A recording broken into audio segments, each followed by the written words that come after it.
Hello friends, I want you to take a look at the image on your screen and tell me what you see. What do you see when you look at this image that's on your screen right now? Obviously you can see the man and woman dancing, but how about this image in the background, a painting of what appears to be a skyscraper on fire? Are you familiar with this image, I ponder? That's my first question. It's from an episode of The Simpsons, I'm sure you already know this, which aired in the early 1990s. It's called Marge vs. the Monorail, and it's one of the most popular Simpsons episodes of all time. Now, the painting is situated inside a monorail, which we later find out was sourced from a World's Fair held in New York decades earlier.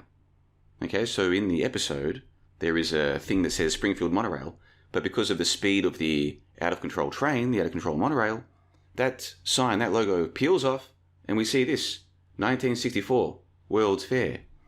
And so you see the 1964 World's Fair was hosted by New York, reportedly attended by tens of millions of people. And here's an image from that event, as you can see on your screen. Now, believe it or not, they did indeed have a monorail as part of the very same New York World's Fair in 1964. And you can see this advertisement for it.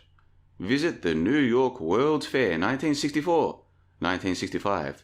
See the fair from the air. Ride the AMF Monorail, an American machine and foundry company. Now, with this in mind, let's return to what we saw inside the Springfield Monorail. So in the Springfield Monorail, which is a monorail from New York, because Lyle Lanley, the con man, sold Springfield a bill of goods, he sold him a lemon, he pretended it was some new monorail, but really it was from the 1964 World's Fair. Inside that monorail, we see this smoking tower, the skyscraper with the smoke coming out of it. And remember, this is an episode that aired in the early 1990s. So my question is, what do you make of all of this? Some would say that it's just a coincidence. Others would say it's an example of predictive programming.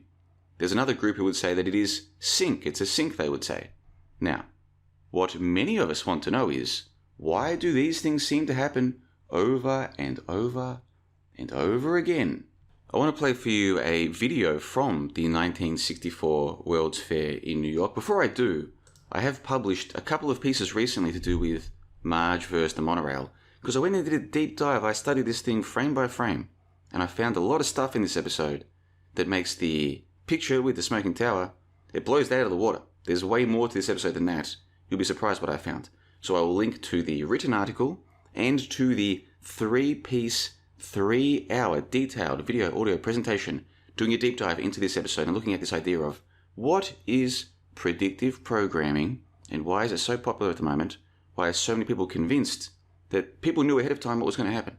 I know it might sound crazy if you're new to this channel, but there are people who think that this goes way beyond mere coincidence. In fact, this piece, like I said, is 3 hours, 3 parts times 1 hour, going through this episode frame by frame, and what I found really shook me to the depths of my miserable soul. You'd be amazed how much is in this episode. Way beyond just the Smoky Tower painting and the 1964 New York World's Fair reference. But of course, some people cannot afford to join a website that's dedicated to independent research and content. They cannot afford to do so. Now, if you're one of those people, make sure you join the free JLB mailing list. I will send out the first hour of that presentation to the mailing list in the coming days. So this takes a few minutes to join.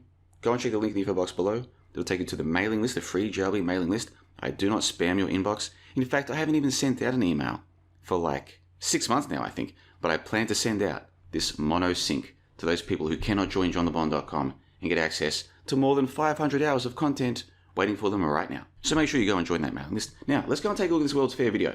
This is from British Parter. Take a look at this. Show in 1 square mile that once was a meadow swamp just paddling distance from New York's waterfront. We've been here before, but we've come back for our 500th full-color view of what the world has to offer, because the best of it is here at the World's Fair. The world in stainless steel, the Unisphere, as high as a 12-story building.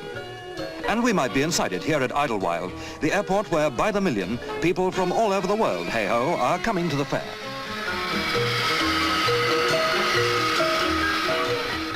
There's a billion-dollar glimpse of the day after tomorrow from the... Now, you see this There's no question about it. They did indeed have a monorail at the 1964 World's Fair. So let's go back to those notes that we were looking at earlier. Okay, you've got the smoky tower inside the Springfield monorail. You see? Inside the Springfield monorail, you can see it. There it is. That's the image I showed you before. There it is. There's another image. So you can see this is all legitimate. I'm not making this up, folks. This is all legitimate. 1964 World's Fair is where the monorail was from. Inside the monorail is the smoky tower. So, what do you make of all of this? Let me know in the comment section below. I'm going to be making a review video of your comments in the coming days.